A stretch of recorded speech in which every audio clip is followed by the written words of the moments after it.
How is it going? Today I'm here with my WWE Super Showdown 2018 pay-per-view. Of course, Super Showdown was live on the WWE Network as well as pay-per-view this morning at 5 a.m. Eastern, 2 a.m. Pacific, and overall, coming out of Super Showdown, I gotta say, this show was very easy to sit through. I felt like the 4 hours kind of flew by, and by saying that, you must think like, oh, it must have been a great show then.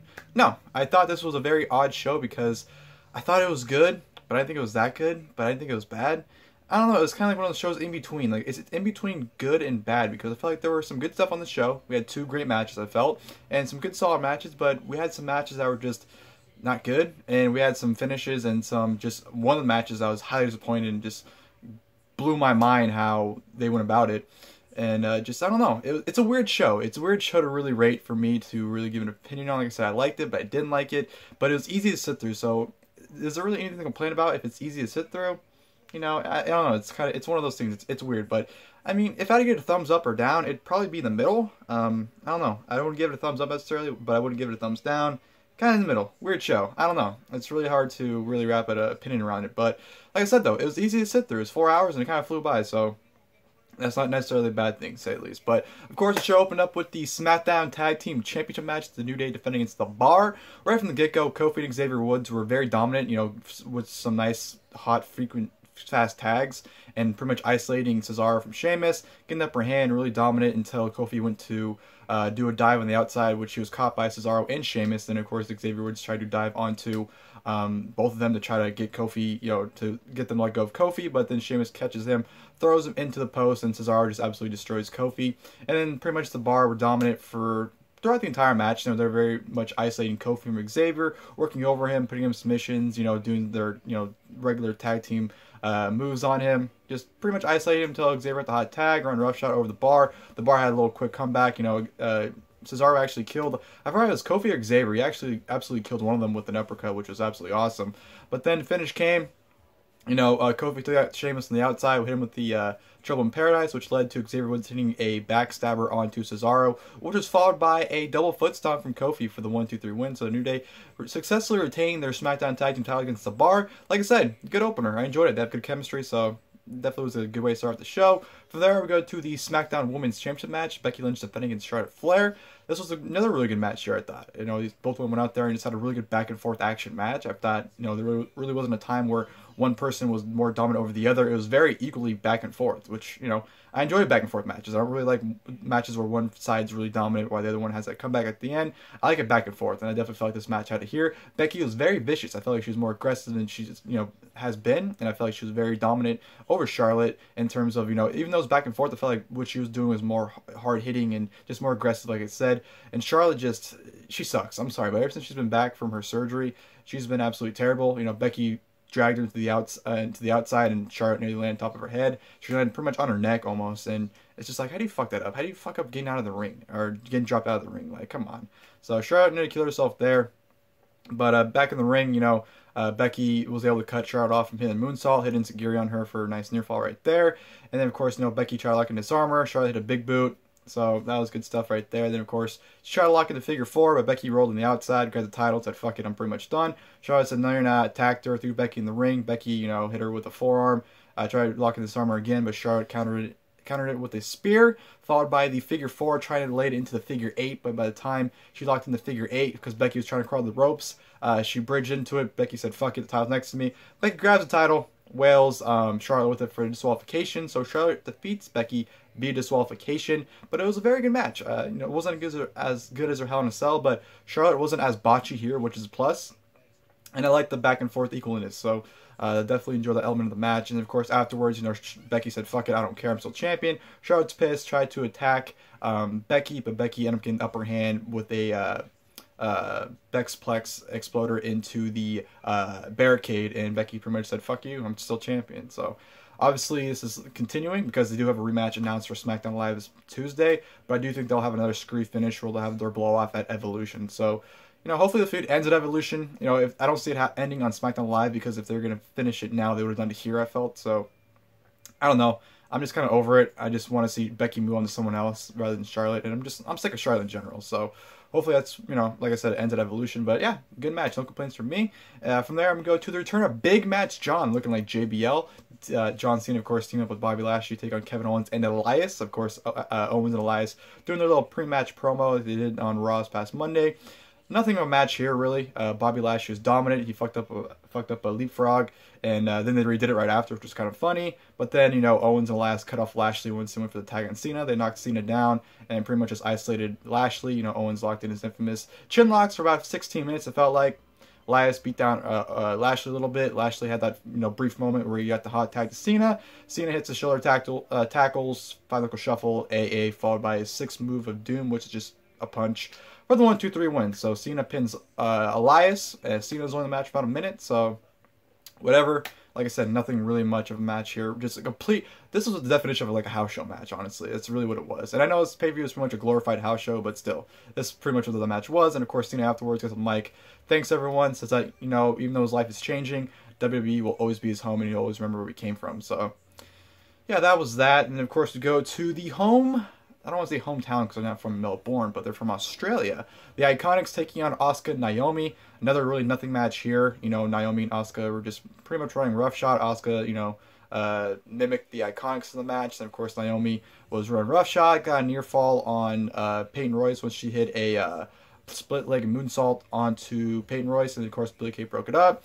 They were able to isolate Asuka onto the outside, and then they double team Naomi, and then Peyton Royce hit a running knee strike on Naomi for the 1-2-3 win. So, IIconics win, which was a much needed win for them, and you know there really was no reason for Naomi and Asuka to win here. So, it's just a match. I guarantee this match was only for Billie and Peyton to get their moment in Australia. So, very nothing, just nothing to see.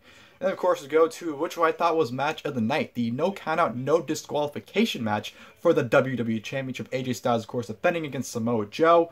This was an awesome match here. You know, right from the get-go, AJ's pissed. He doesn't do his entrance. He walks down, takes his jacket off, takes the title off, and just books it down and just starts beating Joe up on the ramp.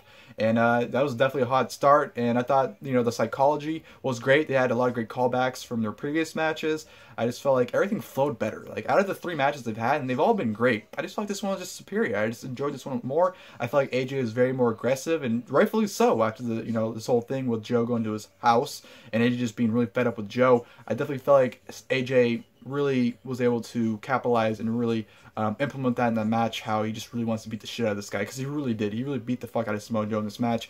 But I was disappointed in Samoa Joe. I felt like he really didn't have that sense of urgency, that killer instinct, you know, that Joe's pretty much had throughout this entire feud, and I felt like he really didn't have that in this match. He kind of just seemed like he was just working the steps, and I kind of felt disappointed by Samoa Joe's performance a little bit, but him and AJ still had an awesome match. AJ, like I said, was just beating shit out of Joe early on. Joe threw him to the announce table, but AJ actually landed on his seat, which I thought was pretty cool, and then he gave Joe a forearm. Then, of course, you know, Joe would cut AJ off for a little bit. Joe was pretty dominant, you know, even teased a muscle buster off through a table at one point, but he didn't. Joe ended up hitting a Uranagi through a chair when AJ went for like a poetry in motion, and Joe caught him midair, just threw him right through the chair. Thought that was an awesome spot right there. Then, of course, like I said, going back to that one spot, Joe tried to hit a muscle buster through the table. AJ was able to count. I think, was it AJ? Did AJ push him, or was AJ like around him like in a choke? I forgot exactly how it happened. Keep in mind, this show happened at 2 in the morning, so my memory's not the brightest. But Joe ended up going through a table, ended up landing on his knee, awkwardly, I guess, because Joe was complaining that his knee popped and his knee was pretty much hurt. And then AJ would just target that leg. He was just constantly kicking it, leg sweeps. He was just really isolating that leg of Samoa Joe. And one spot I really loved, because it was just him targeting that one limb of Samoa Joe. He did a springboard 450, but only to the leg of Samoa Joe. He didn't hit Joe's body. He didn't hit anywhere on Joe besides that injured leg. Little things like that are just absolutely great, because you're just targeting that one limb that he really needed to do. They brought him the outside a little more. AJ hit a phenomenal forearm with the barricade onto Joe, threw him back in the ring, went for another springboard, but Joe actually caught him in the Coquina clutch. But they teased the Hell in a Cell finish where AJ flipped over into a pin, but Joe was able to get his shoulder up. But when he did that, AJ actually countered the Coquina clutch into a calf crusher, which then submitted Samoa Joe. So AJ Styles retains the WWE Championship. like I said, great match. I thought the psychology was great. The in-ring work was great. AJ's killing her instinct and him just being very aggressive, just absolutely wanting to maul Samoa Joe. I thought it was absolutely awesome. So I really enjoyed that match. Great blow off because I'm kind of just over their feet at this point. And AJ continues his great reign. So, like I said, match tonight for me personally, and I thought it was absolutely awesome. And of course, from there we go to a 6-woman tag team match. Of course, Ronda Rousey and the Bella Twins taking on the Riott Squad. Nothing of a match here. You know, right from the very beginning, Nikki and Ronda were arguing that, you know, who should start the match. So obviously that's setting the seeds for something. And then, you know, Ruby Riott just tagged Nikki, and they just isolated Nikki for a good while. Brie got to tag in. Liv Morgan got some revenge on Brie by just kicking her right square in the face. And, you know, it's just the Riott Squad beating up on the Bellas. You know, Logan isolated Brie and Nikki. And then, of course, Ronda got the hot tag, ran roughshod, you know, gave the whole, 9 yards, you know, a typical Ronda Rousey comeback where she's just throwing everyone around, hitting the Samoan drop, and then, you know, of course, she goes in for the armbar on Sarah Logan, but Liv Morgan attacks her. She takes out Liv Morgan and ends up crossing both their arms and locking them both in the cross arm breaker. And then Sarah Logan taps out. So Ronda Rousey gets the win for her team. Nothing in a match. She pretty much just did the John Cena thing in the tag match earlier where she hit the hot tag in the win. So yeah, that was that. And no turn. The Bellas, or at least Nikki, didn't turn on Ronda. They all celebrated. They were happy, and that was that. So I don't know what that was about. I thought for sure there'd be a turn or something to set up Evolution for Nikki versus Ronda. They'll probably do it on Raw. But I don't know. I feel like this whole purpose of this tag match would set up that match, and they didn't do that. Like, I know there was the arguments at the beginning of the match, but still, it's like they should have set something up. But they're probably saying it for Raw. But whatever. They should have done it here, so that way it gives you a reason to tune in the Raw to see, how it plays out more. But what can you do? And from there, we'll go to another awesome match. It's the second best match of the night, if you ask me. The WWE Cruiserweight Championship match. Of course, Cedric Alexander defending against the hometown boy, Buddy Murphy. We got a huge entrance. They, announced him from the hometown. They gave him like a WrestleMania-like entrance almost. He was so fucking over. And this match was so awesome. It was just a 10-minute sprint where these guys went out there, went all out. Buddy Murphy, right from the get-go, hit a running knee strike and a meteora for some great near falls. Like 30 seconds into the match. I thought that was absolutely awesome. And he was just so mildly over. He was on his A game, and he definitely showed. And this was great. This was a great match. It wasn't nearly as good as our 205 Live match from a couple months ago. Mainly because this match only got half time as that one did. That match was like, what, 20 plus minutes? This was just 10. So in that time period, they made it work. It was a great sprint. So Alexander hit a great Spanish fly on Buddy Murphy. Got the upper hand, started his comeback. The crowd was very heavily booing Cedric, which confused them, which I'm like, dude, he's a hometown boy. Why are you confused if they're booing you? Like, it's very obvious why. And they did a great spot where Buddy Murphy gave him a sit-out powerbomb, and then Cedric he set him to the top, and then he tried to give pretty much Cedric a running superplex. They run, jump, catch him, superplex. But as Buddy Murphy's in midair, fucking Cedric Alexander catches him in midair and hits him with the Michinoku driver off the top rope. Fucking insane spot. That was absolutely awesome. I absolutely loved it. I popped huge for that. The crowd went crazy. That was an awesome spot right there. But Cedric got the lumbar check, hit it on Buddy Murphy. Buddy Murphy actually kicked out of the lumbar check, which got a huge pop. And then Buddy got the upper hand. I believe hit a knee strike or maybe another power bomb on Cedric. Cedric was pretty much dazed to lead Murphy to hit Murphy's Law for the 1, 2, 3. And Buddy Murphy is your brand new WWE Cruiserweight Champion. Very, very happy for Buddy Murphy. I've always been a huge fan of Buddy Murphy. So I always thought he's been great. Ever since the split from him and Blake back in 2016, I believe, the beginning of the year, they split up. Just ever since then, I've always enjoyed Buddy Murphy's work, and he definitely deserved this title win, especially in his hometown. The crowd absolutely erupted. I don't think the crowd was hotter than anything else than Buddy Murphy in this match. They were all for him, and rightfully so. He's absolutely awesome, and he should be going after bigger and better things, but, as of right now, I'm absolutely fine with him being Cruiserweight Champion. I'm looking forward to his reign, and definitely was an awesome moment for him, so I was really happy for Buddy Murphy. Great match. It was a great sprint, like I said. From there, I'm going to go to the 6-man tag team match. Of course, the Shield taking on Braun Strowman, Dolph Ziggler, and Drew McIntyre. Right from the get-go, it's a huge brawl. The Shield tried to powerbomb Braun Strowman through the announce table before the bell rang, but of course, McIntyre and Ziggler made the save. And then back in the ring, the match starts, and this was a good match, but it was just disappointing because with these names, I thought it'd be like an awesome Shield 6-man tag that we've gotten in the past, but I'm watching the match, I'm like, why isn't this match good? Then I realized Dolph Ziggler's in the match. That's fucking why. And if you guys know, I think Dolph Ziggler absolutely fucking sucks in 2018. I think he's boring. I don't think he's good.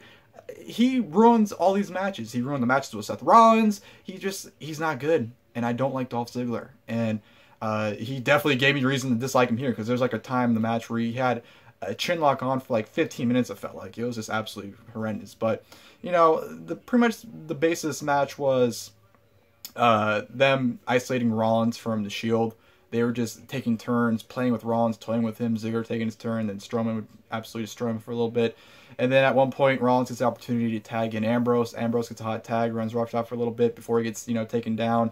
You know, Strowman went for a frog splash off the top rope, believe it or not, which was missed. And that's when Ambrose tagged in Reigns, and Reigns had a little, you know, ran roughshod for a little bit. And then, you know, ended up accidentally Superman punching Ambrose, which added more fuel to the fire, which I thought was great storytelling.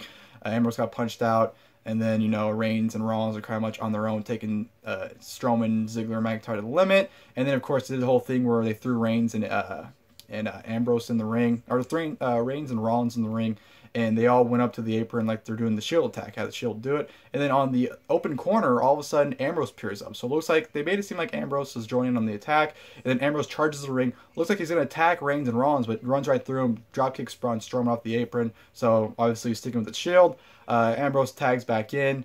He's going at it, and then, of course, they just beat the fuck out of Ambrose for a good while. Strowman tells Ziggler, McIntyre, throw him out of the ring. Let me fucking mow his ass down, because he mowed down Rollins and Reigns. So he's like, he even said, it's like, I'm going to run his ass over. Throw him on the outside, goes to run over Ambrose into the corner, but out of nowhere, Reigns hits a huge spear on Strowman through the barricade, absolutely destroys the barricade.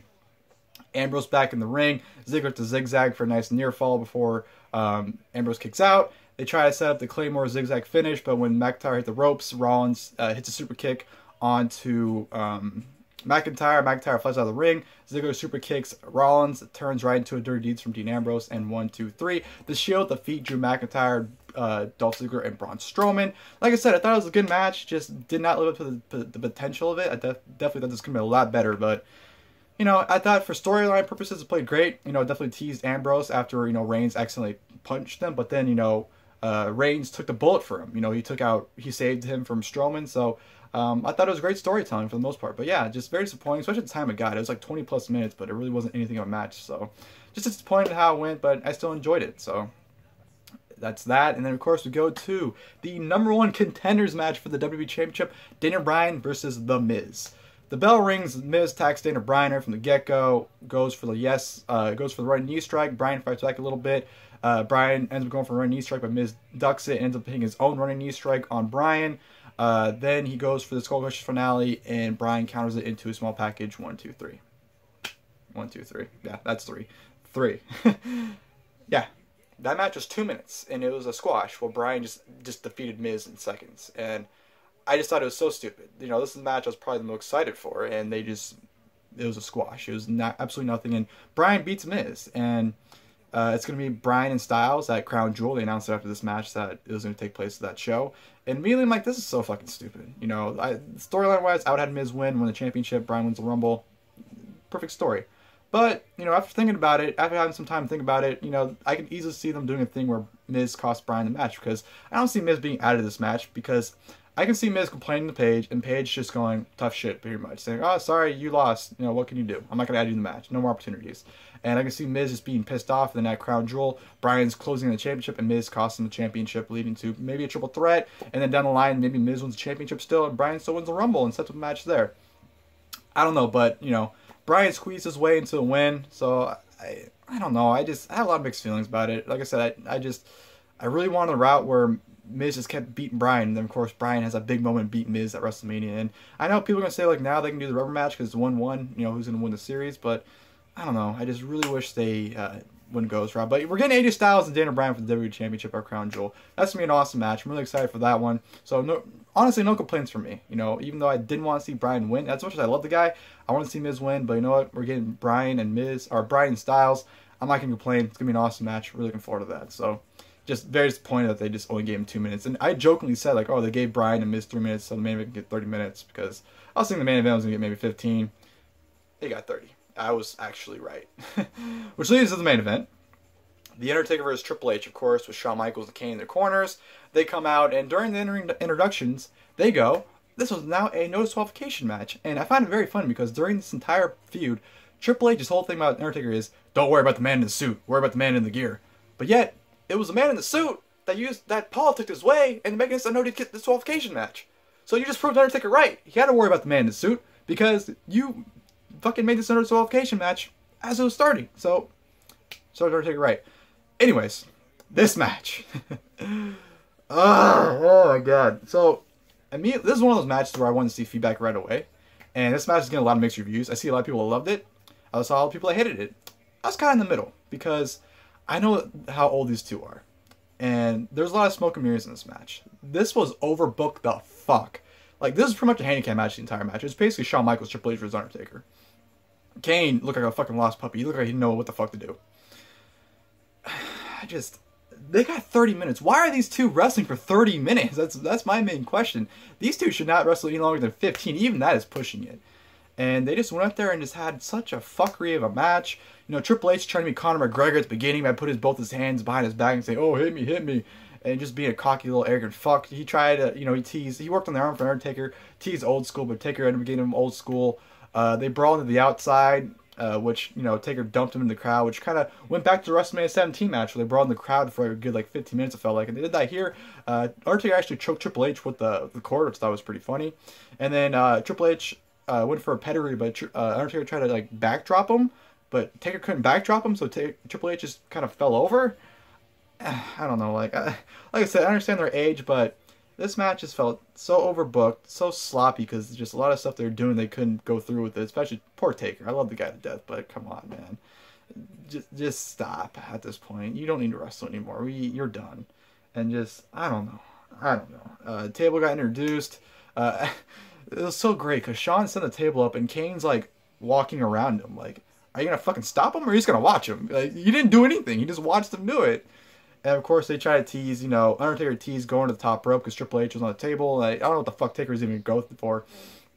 But they stopped him. Triple H and Shawn Michaels ended up super kicking Kane onto the table. Triple H gave an elbow drop off the apron to the table, so that was whatever. Taker teased the dive over the top rope, which I'm thinking, no way, fuck, are you even going to do that? So I don't even know why he teased it. But Triple H cut him off. A steel chair got introduced. They beat the fuck out of each other with the steel chair for a good while, it seemed like. Shawn Michaels constantly got involved. Taker constantly took him out, which, very impressive, by the way.